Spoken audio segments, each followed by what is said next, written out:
Hi, and welcome to the preview of Bloodgrounds, a fantasy roguelike gladiator game that combines tactical turn-based combat with strategic management. My name is Blaž, I'm the lead artist and co-game designer of Bloodgrounds, and I will be guiding you through this preview. In Bloodgrounds, you step into the role of a patron, a former gladiator who was cast into the arena as a child. But with your freedom soon to be earned, you will take on a new role, that of a gladiator manager. You will recruit, train and lead your own team of gladiators to glory, and hopefully enact your revenge on the Emperor. But let's skip ahead a little and get straight into action. At the heart of the game are turn-based arena battles, played out on a grid. The goal is simple: defeat all enemies before all your gladiators perish in battle. This is the initiative track. Each unit acts one at a time, and the order is determined by their initiative stat. In this case, the enemies are acting first. Now it's your turn.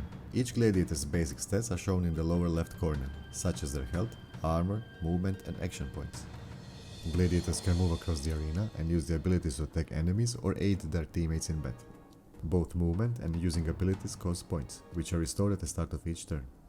Each battle you will receive a random quest from the audience, and fulfilling their desires will earn you rewards.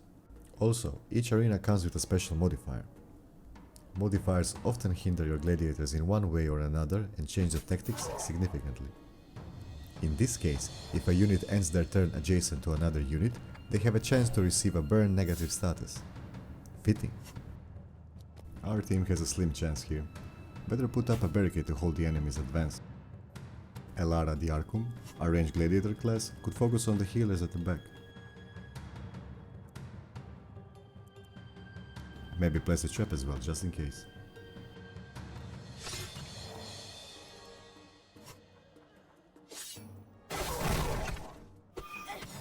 Ouch, we didn't pay attention to our positioning. The enemy destroyed an explosive object, triggering a devastating chain reaction. We were outplayed.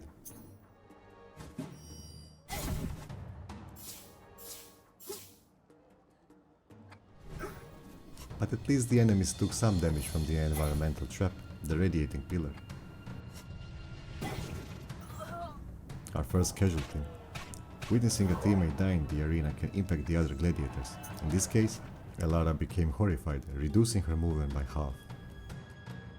Not much we can do but boldly rush forward.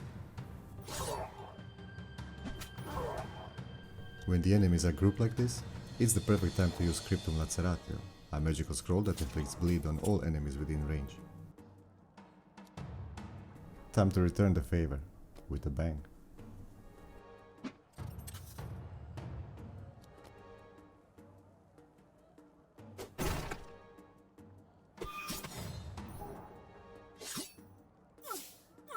Unfortunately, our melee fighter Marcellus the Reptiarius is now surrounded.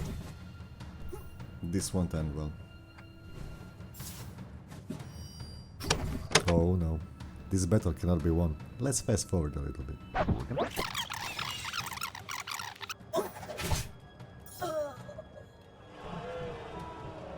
Once a gladiator dies, they're gone forever. That's why the preparation is the key in Bloodgrounds. Let's return to the city and try again. Welcome home. We have inherited an estate in the coastal town of Maravento, and this town serves as our base of operations. Each building serves a different function. In the beginning, you only have few available, but with time and hard-earned gold, your town will look magnificent, just like this one. We can customize our state banner. This is the coat of arms that will also represent our gladiator team. If you wish, you may randomize all the parts of the banner, including the name, or if you're feeling inspired, you can customize each part individually. In the estate, we are greeted by a friendly housemaster. Here, you can preview and complete main quests, which serve as your guide throughout the game. You can also view the player stats, check the game compendium, and read through the journal. If you wish to construct new buildings, visit the town hall. Here, we can preview all the buildings we already own, along with the bonuses and features they provide. We can also upgrade existing buildings, if we meet the requirements. Let's upgrade the memorial, so we can properly honor all who gave their lives for our cause. We suffered a great loss last round, but we can visit our fallen gladiators here in the graveyard. Tradition dictates that warriors are buried with their equipment. However, you may hire certain shady individuals to retrieve that gear for a price. We can memorialize Elara, and since she was level 3 when she died, this will grant all our living gladiators a 3% health boost. But let's not dwell on the past. Inn is the place where you can recruit new gladiators into your roster. The offer refreshes anytime you return to the city, but you can also reroll it for a price. Gladiators come in 9 different classes, divided into 3 types: physical, magical, and ranged. Each class has its own distinct flavor and playstyle. Gladiators also possess different character traits: body, mind, and spirit. While body and mind traits provide passive stat changes, spirit traits are triggerable effects that can occur during battle. Each class comes with a set of abilities unique to that class. The first 2 abilities are learned at random, and the rest can be unlocked in any order as the gladiator levels up. Having backup fighters at your disposal is always a good idea. Let's recruit a new one. At the academy, you can learn and upgrade your gladiator's class abilities. Once a gladiator reaches a certain level threshold, they can learn new abilities to use in battle. If you have a gladiator on standby that you don't wish to bring into the arena, you can leave them here to train over time and gain experience while you are away. The infirmary is where you restore your gladiator's health and cure them of any negative statuses. If you have gold, you can heal and cure gladiators instantly.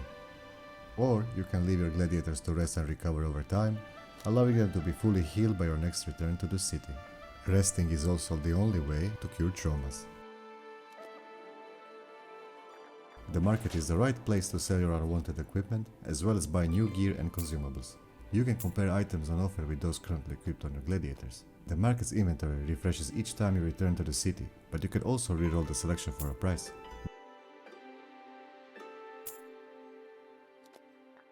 The quarters is your main gladiator management screen. Here, you can view all the gladiators in your service, along with their stats, abilities, and currently equipped items. Some stats can be raised by leveling up, while others can be improved through equipment. Let's level up Septimus. At each new level you can choose between 3 stat increases, but you may reroll the options for a price. By the way, all gladiators come with randomized appearances, and their portraits reflect how they look inside the arena. But you can customize their appearance at any time while you're in the city, including their name. You can make each gladiator truly unique and personalized, though that might make it even harder to watch them fall in the arena. Now, it will be smart to equip a few items. Equipping gear also increases gladiator stats, making them more effective in combat. Equipping different weapon types will grant them different basic weapon abilities. This is also where you choose which consumable items to bring into battle, such as potions, traps, or scrolls. And most importantly, this is where you decide which gladiators to take into the next challenge. Let's turn on the tactics option. This will allow us to change our gladiators' starting positions before each battle. There are also other options that may aid you in the arena. For example, in the Dark Alley, you can hire services from the criminal underworld to sabotage your enemies before the battle even begins.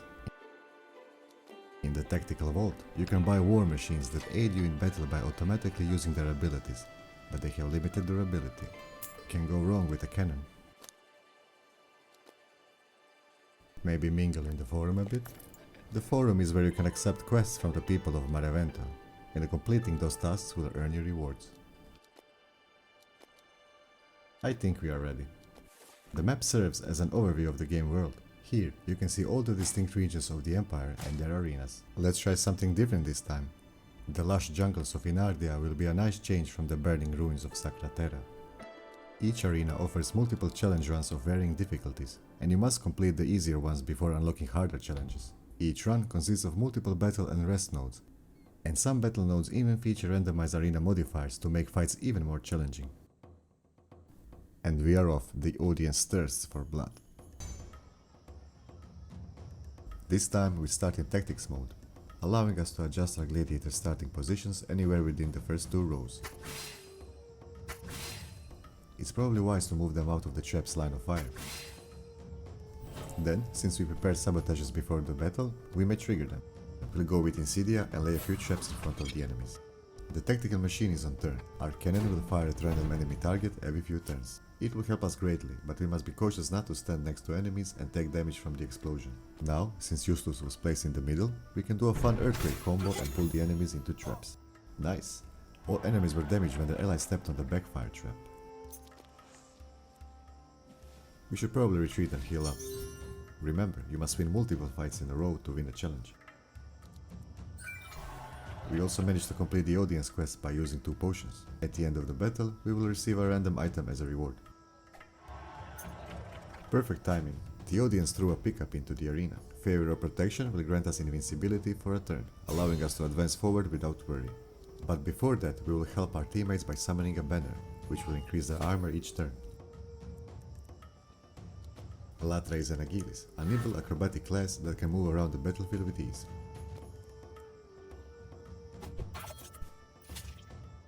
We decide not to attack the enemy gladiator since it would break the stun.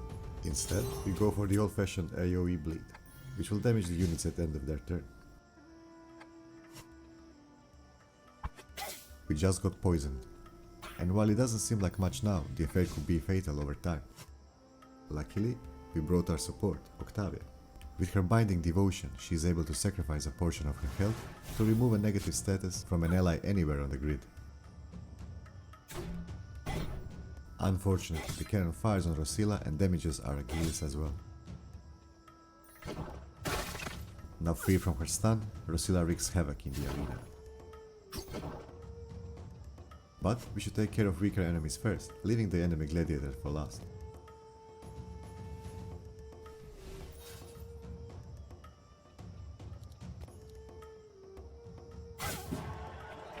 We also inflicted our own gladiator with burn, hoping it would spread on the enemies.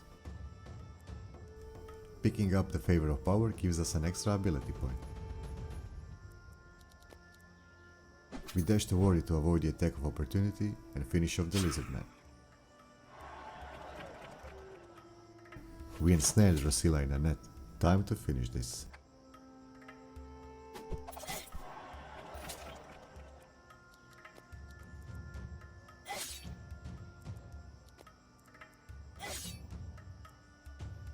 Keeping the enemy gladiator alive until last gives us the chance to decide their fate.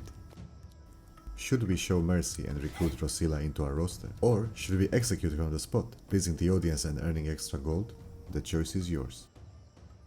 Thank you for joining me for this preview of Bloodgrounds. You are now ready to lead your own team of gladiators to victory, or death. See you in the arena.